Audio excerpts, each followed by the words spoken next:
Hey guys, Will here from One Sky RC. I wanted to share something with you today. I'm working on this Extreme Flight Extra 300. This is the 60-inch offering from Extreme Flight. I love this plane. It's one of my absolute favorite planes. The 60-inch, the 48-inch is nice, but I love the new 52s, and the 60-inch is just perfect size for me. I can take several of them to the field. The 6S packs are really affordable. Overall, just a fantastic airplane.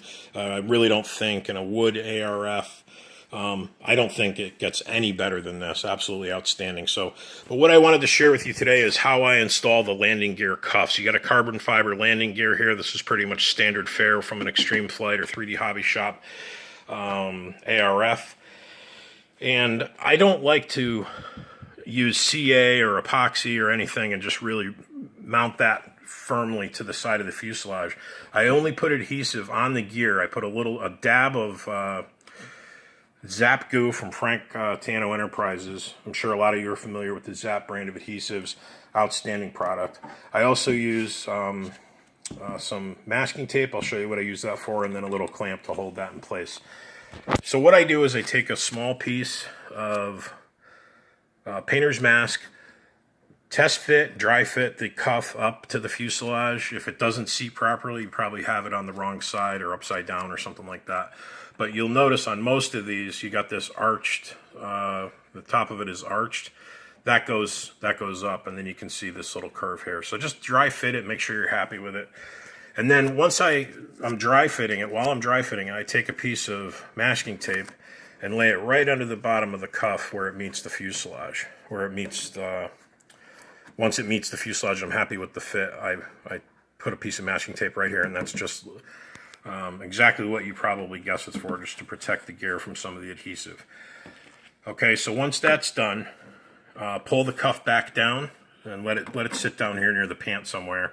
And you're going to add a generous amount of Zap adhesive right here. About the size of a pencil eraser, like a number 2 pencil, about the size of that eraser. Okay, and then slide the cuff back up into place, pushing it firmly against the fuselage so that you have no gap right here. And you want to push down this area here. These are fiberglass, so don't go crazy.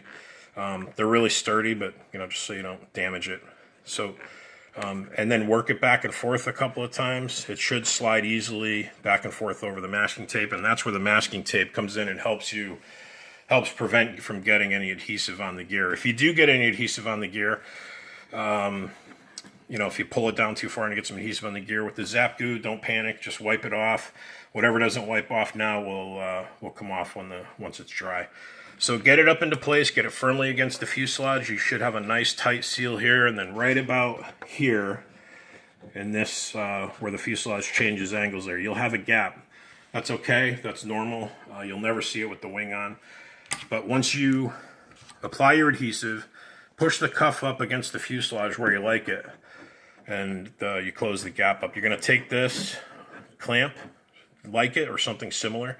If you don't have one of these and you're using a C-clamp, I recommend that you put at least a 1/4-inch piece of balsa, or even something more stronger than balsa, maybe some hardwood that you can get at the hobby shop, or you probably have laying around from repairs. So just push the cuff up against the fuselage so you're nice and happy with it. Bring the clamp in, and you're going to add enough pressure, no more pressure than you would add by pushing it with your fingers. Bring the clamp up, push it against the cuff. Make sure you got some firm pressure, but don't overdo it. And then just tighten the clamp down. On this clamp, you just push this little lever here, and that tightens it down. All right, and then just walk away, let it dry. I let the Zap Goo. I'm not in a hurry. It tacks up pretty quick, but I let it sit for all day or overnight or whatever. When you come home from work the next day or school or whatever's going on, pull the clamp off, grab your masking tape and work that off. All right, and then you got a nice solid joint, firm.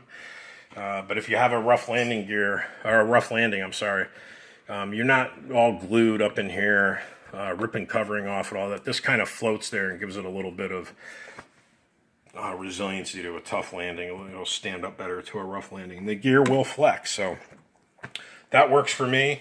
And if I have to take the landing gear off for any reason, I can come in, take the screws out, and there is a little bit of flexibility in the Zap adhesive, and I can drop this landing gear down without tearing up my covering and getting into that whole mess and trying to break that free. Definitely don't recommend CA up in here. CA is not flexible. It's actually more of a brittle joint than epoxy, and this has just really worked for me well in the 60 size, all the way up to 30 cc, and I've been really happy with it. So that's the way I mount my landing gear cuffs on my ARFs from Extreme Flight and a couple others. I hope this helped. If it did, give it a thumbs up. If it didn't, give it a thumbs up. I'd really appreciate it. Hit the subscribe button and the little notification bell, and you'll be notified when I upload new videos. Thanks for watching, guys. I really appreciate it. We'll see you at the field.